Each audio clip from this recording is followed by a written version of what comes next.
Welcome back to the Talking Ketamine podcast. This is episode 55, Ketamine's Bipolar Balancing Act. It is great to be here. Today we are tackling one of the most challenging areas in mental health, bipolar depression.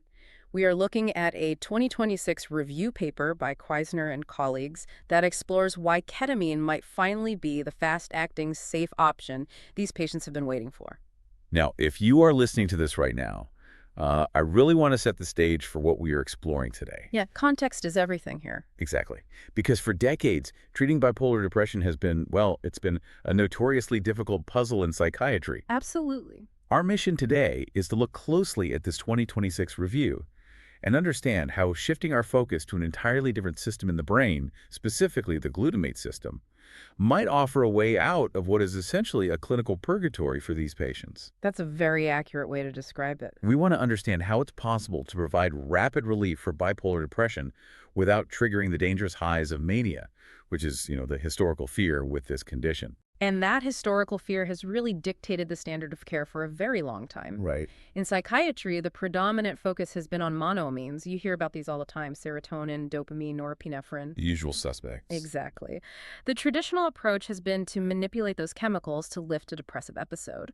But as we'll see as we analyze this research, shifting the target to glutamate, and specifically the NMDA receptor, it alters our entire understanding of both the speed and the safety of treating this specific patient population.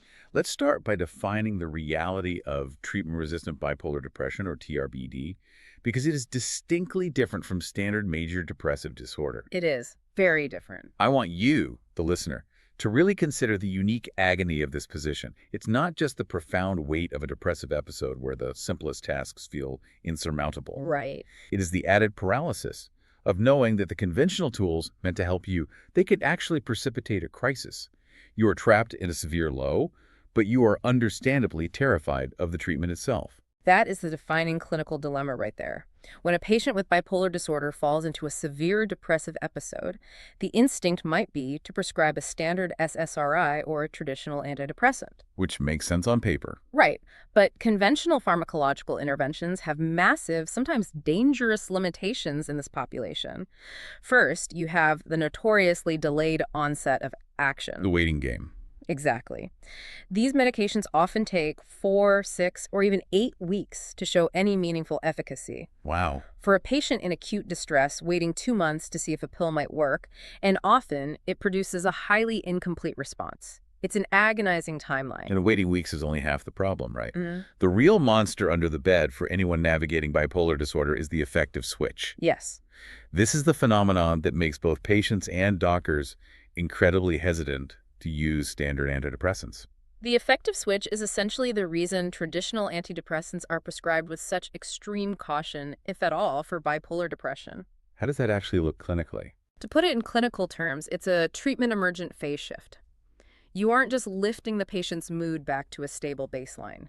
The monoanergic medication overstimulates the system, catapulting the patient straight past that baseline. And triggering a manic or hypomanic episode. Precisely. It's often explained like being in a freezing house and trying to turn on the heater, but the thermostat is completely broken. That's a great way to visualize it. Instead of just warming the room to a comfortable 70 degrees, the furnace just keeps blasting until the house catches on fire. You escape the crushing lows of depression, only to be thrown into the chaotic, highly destructive highs of mania. The thermostat analogy gets us halfway there, but the reality is actually more insidious than just turning the heat up too high. How so? It's not merely a temporary overcorrection. Traditional antidepressants can fundamentally destabilize the brain's underlying wiring in a bipolar patient. Oh, wow. They can induce a state of rapid cycling, where the patient begins oscillating wildly between depression and mania, making the overall course of their illness much harder to manage long-term. That sounds exhausting. It is. That fear of destabilization leaves many patients stranded in deep depression because the standard intervention is simply deemed too risky. Which is an awful place to be left. And this is exactly where the 2026 review by Queissner and colleagues introduces a completely different paradigm. Yes, a major shift. Instead of slowly tweaking serotonin over 8 weeks and holding your breath hoping you don't trigger a manic fire, ketamine enters the picture. And it doesn't target serotonin at all. It acts as an NMDA receptor antagonist. This is the biological pivot. To understand why this matters, we really have to look at glutamate. Okay, let's break that down. If serotonin and dopamine are the brain's mood regulators, glutamate is the brain's primary excitatory neurotransmitter. It is essentially the brain's gas pedal. Okay, got it. In bipolar disorder, functional neuroimaging and research show a profound glutamatergic dysfunction. During these severe depressive episodes, there's an overactivation of these NMDA receptors. So the gas pedal is stuck. Exactly. This excessive glutamate signaling leads to impaired neuroplasticity and emotional dysregulation. Ketamine, even at subanesthetic doses, steps in and blocks those overactive NMDA receptors. And it's the speed of this mechanism that really stands out in the literature. The paper highlights a pivotal trial by Diaz-Granados and colleagues. A very important study. I want to look closely at these numbers, but I also want to approach them with a healthy dose of skepticism, because they almost sound too good to be true for psychiatric medicine. The Diaz-Granados trial was a landmark moment. They took patients who were already being maintained on standard mood stabilizers, but were still stuck in treatment-resistant bipolar depression. Okay. They administered a single, low-dose intravenous infusion of ketamine, 0.5 milligrams per kilogram, delivered over a 40-minute period. Just 40 minutes. And the researchers observed that depressive symptoms improved significantly within those 40 minutes. 30 minutes, not 4 to 8 weeks of waiting and hoping. No, rapid relief. But as a patient advocate, my immediate question is, 40 minutes sounds like a fleeting high. How do we know this isn't just a temporary euphoric side effect of a drug, rather than an actual clinical treatment of the depression? It is a vital question. The distinction lies in the clinical persistence of the effect. Okay. The response rate in that trial exceeded 70%, and the clinical benefits from that single 40-minute infusion persisted for up to 3 days. 3 days from one infusion. Right. It wasn't just a 40-minute high that vanished as soon as the drug left the bloodstream. It proved that rapid, durable intervention initiating a cascade of biological repair that outlasts the presence of the drug itself is biologically possible. The Queissner review also brings in a much wider lens to back this up. They synthesize a major meta-analysis by Fornaro, which pulled together 17 different trials encompassing 928 patients. A very robust data set. And the primary statistic they highlight is an odds ratio of 10.68. Now, if you follow medical research, you know that an odds ratio of 1.5 or 2 is usually considered a solid, significant finding.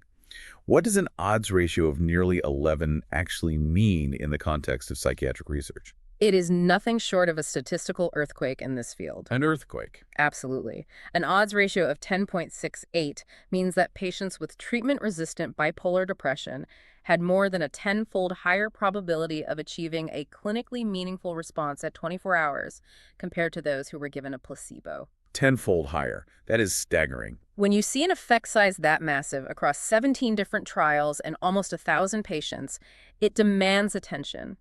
It confirms that this rapid onset benefit isn't an anomaly or a placebo effect.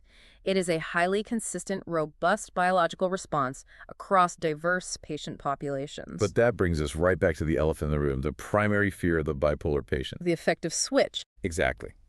If you have a treatment that acts with a 10-fold greater efficacy and initiates massive mood shifts in under an hour, did it cause the affective switch? Did this powerful intervention trigger mania?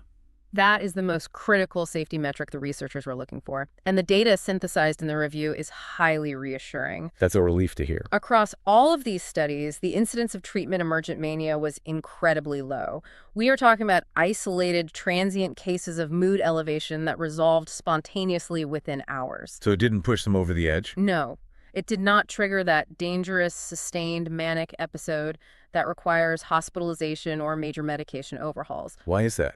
If standard antidepressants trigger mania by lifting the mood too much, why doesn't this incredibly fast, powerful drug do the same thing? It comes down to the fundamentally distinct pathways involved.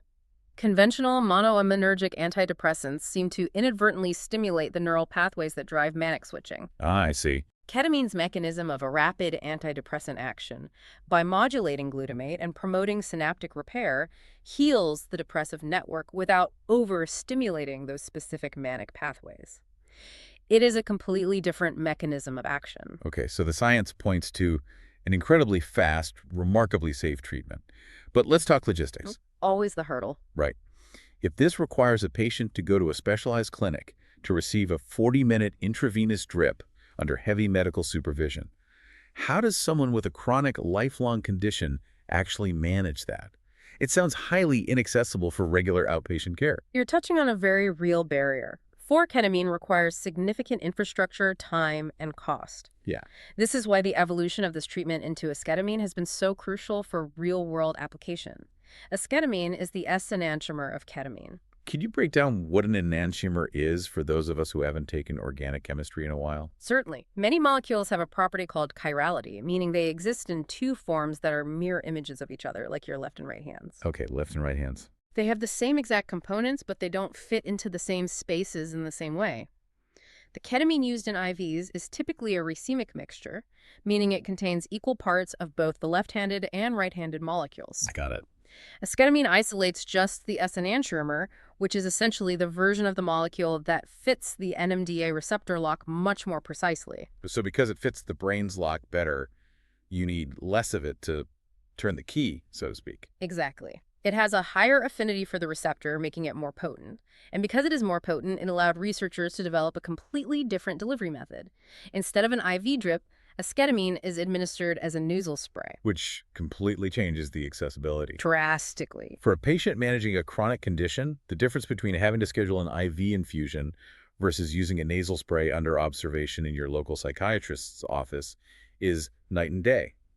It moves the treatment from a specialized hospital setting into the realm of practical outpatient care. And the clinical data supporting esketamine in these practical settings is very compelling. Tell me about it. The review details the multicentric REAL-ESK study conducted by Martinotti and colleagues in 2023. They wanted to see how this worked outside the highly controlled environment of a clinical trial. In the real world. Exactly. They tracked 35 subjects diagnosed specifically with treatment-resistant bipolar depression in real-world clinic settings. Over a follow-up period of 1 to 3 months, these patients experienced significant, sustained reductions in their depression scores. And the most vital finding from that REAL-ESK case study, which I think is the most important takeaway for anyone concerned about safety, is that out of all those patients over that entire follow-up period, there were 0 cases of manic or hypomanic switches. 0. Maintaining that level of affective stability in a naturalistic real-world setting is a profound finding. Because life is messy. Very messy. In laboratory trials, everything is perfectly controlled. In the real world, patients are dealing with stress, inconsistent sleep, and a host of other variables that can trigger mania. To see 0 manic switches under those conditions strongly reinforces the safety profile of the drug. Furthermore, the REAL-ESK study revealed a secondary clinical benefit that is incredibly important. Esketamine demonstrated a remarkably strong anxiolytic or anti-anxiety effect in these bipolar patients. For a patient, treating the depression is only half the battle if they're still crawling out of their skin with anxiety. Severe anxiety so frequently walks hand in hand with bipolar depression. It complicates everything. It makes the depressive episodes agitated and deeply uncomfortable.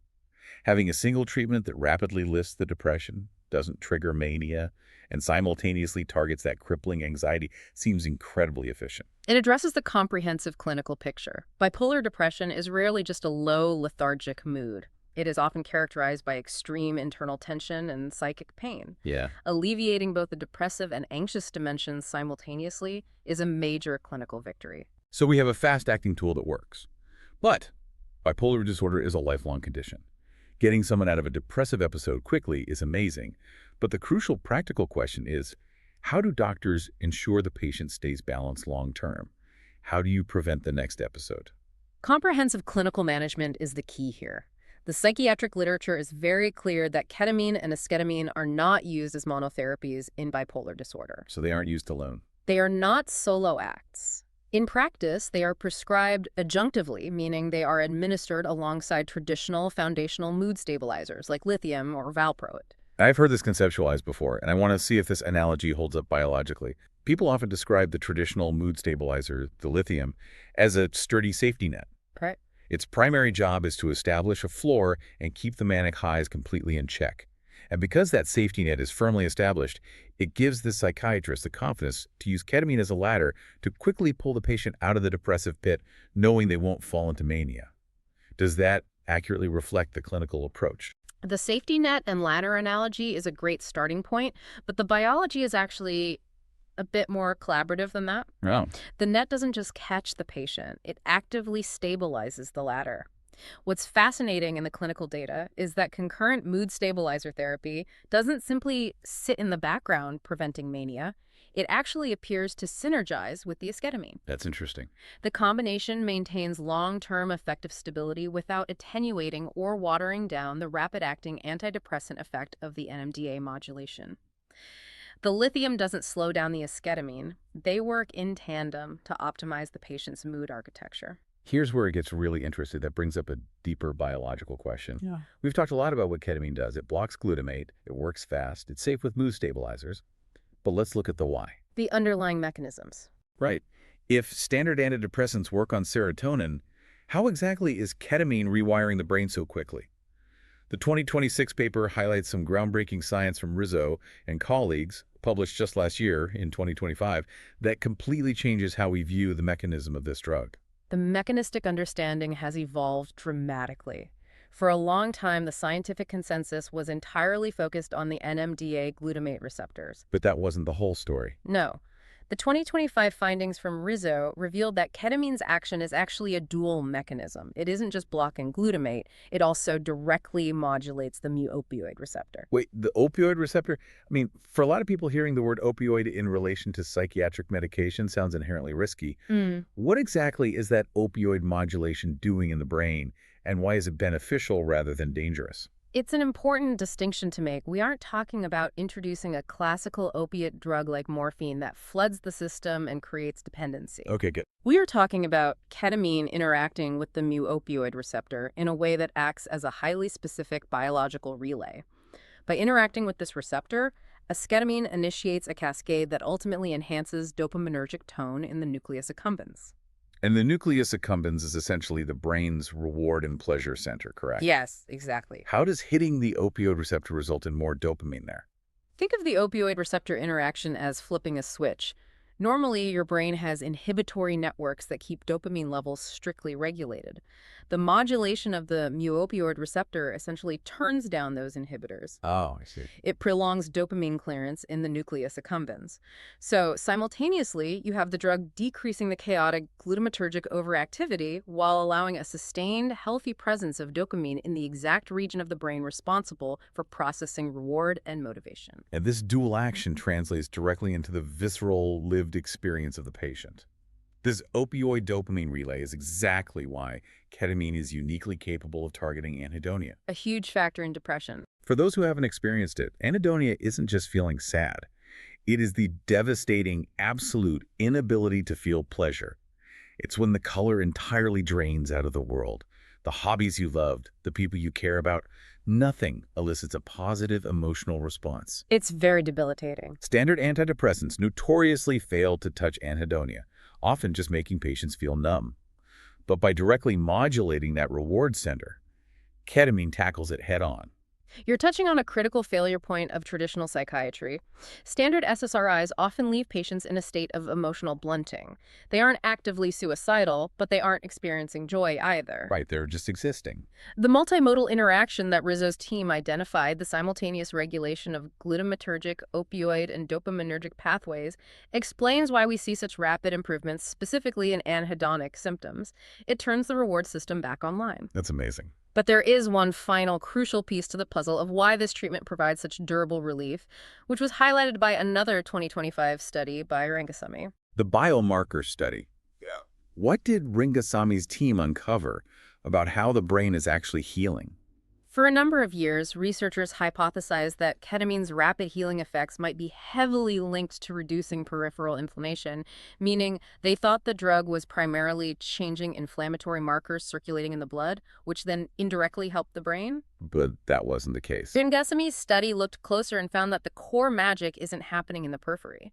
The healing is happening centrally, deep within the brain's architecture. Ketamine promotes what we call central neuroplasticity, essentially restoring functional connectivity in the frontal limbic circuits.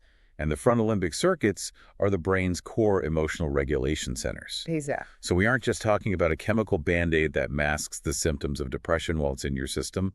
We are talking about actual physical neuroplasticity. The drug is helping the brain rapidly rewire and physically repair the synaptic connections that degrade during prolonged depressive episodes. Precisely.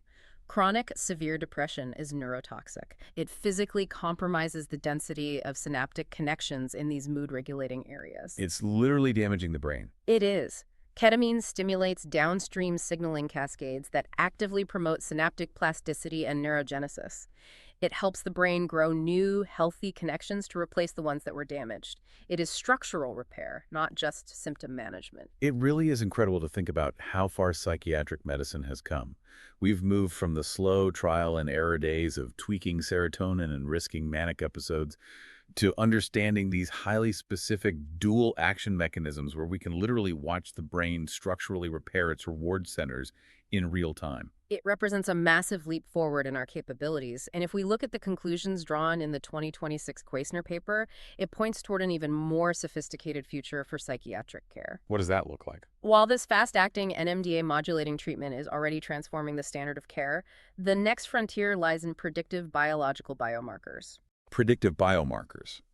What would that actually look like for a patient walking into a clinic? Imagine a scenario where, instead of a doctor guessing if esketamine is the right fit for your specific biology, you undergo a simple test, perhaps advanced neuroimaging, or an assay of specific central biomarkers. Okay. That test could tell your psychiatrist exactly how well your unique frontal limbic network will respond to this specific glutamate and opioid modulation before you even take your very first dose.